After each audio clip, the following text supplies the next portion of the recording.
Ouais. Marie-Zévan GP, disparition d'un stade. Pas content. Pas content. Marie, c'est pas content. Ouais, Et Marie, non, c'est pas content et crache. Non, mais comment ça, je crache? Non, ça, c'est les lamas dans Tintin.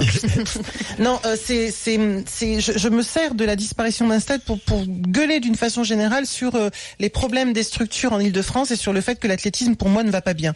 C'est-à-dire que on a effectivement les magnifiques résultats des équipes de France d'athlétisme aux championnats d'Europe, du monde et aux Jeux Olympiques qui cachent un peu l'arbre. Non, c'est plutôt l'arbre qui cache la forêt.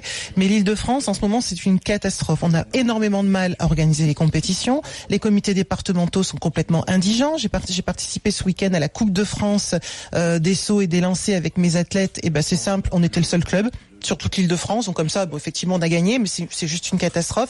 On n'a plus de structure, on n'a plus de lanceurs. Pourquoi? Parce qu'il n'y a plus de lançoires. On démonte toutes les structures de lancer parce que ça gêne les footballeurs, les rugbyman. Il faut pas faire de trous dans les pelouses.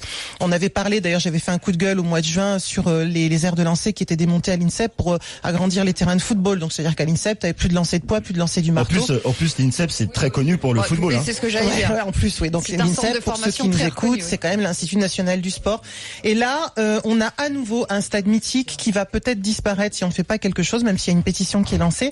C'est le stade Chéron de Saint-Maur, qui est un stade qui est absolument mythique, qui a été créé au début du siècle dernier, sur lequel il y a eu 3 championnats de France organisés, mais bien sûr c'était au début du siècle, à l'époque sur des petites structures. C'est surtout le stade où étaient organisées les fameuses soirées de Saint-Maur, qui avaient lieu une fois par semaine, qui était vraiment la Mecque du demi-fond en France. Dans les années 60, l'athlétisme était tellement populaire que les soirées de Saint-Maur, il y avait plus de place dans les tribunes et que les spectateurs s'installaient sur le toit du stade Chéron. Et c'est le stade notamment où Michel Jazzy a battu 3 records du monde quand même, rien que ça. Guy Dru a battu un record du monde. Un certain Hervé Dancos, le père de Philippe Dancos, l'entraîneur de Renaud Lavillenie, a battu le record d'Europe du saut à la perche. Et ce stade va être démonté, enfin cassé, parce qu'ils veulent récupérer 2 couloirs sur ce stade pour agrandir les terrains de football, là encore, parce que Lusitanos, donc le club de foot de Créteil, non, parce qu'il y a Lusitanos à Créteil, mais il y a les Lusitanos de Saint-Maur. D'ailleurs, ça avait été une petite scission entre les deux. Monte en CFA et donc il faut agrandir les structures. La VGA Saint-Maur, chez les filles, eux, elles évoluent en division 1.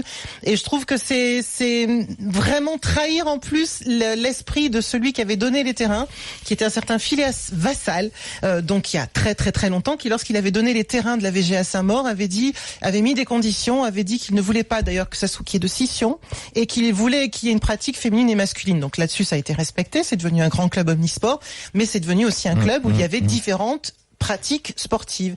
Et si ce stade est démonté, on perd vraiment l'âme du demi-fond en Île-de-France. Alors, je te parle de la VGA Saint-Maur, mais le nombre de meetings qui ont disparu, Saint-Maur, Créteil, tout un tas d'endroits qui étaient vraiment mythiques, il faut sauver ces structures-là et à un moment donné, il va falloir vraiment s'inscrire dans la candidature de Paris 2024 parce qu'on nous dit qu'on veut les Jeux Olympiques, mais si en région parisienne, eh bien, les jeunes ne peuvent pas pratiquer d'athlétisme, à quoi ça sert de faire une magnifique vitrine qui va attirer tous les gamins dans les clubs et quand tu vas vouloir pratiquer, il n'y a pas d'entraîneur, il n'y a pas d'argent, il n'y a pas de stade. Génial. Coup de gueule de Marie-Zévan GP et la devise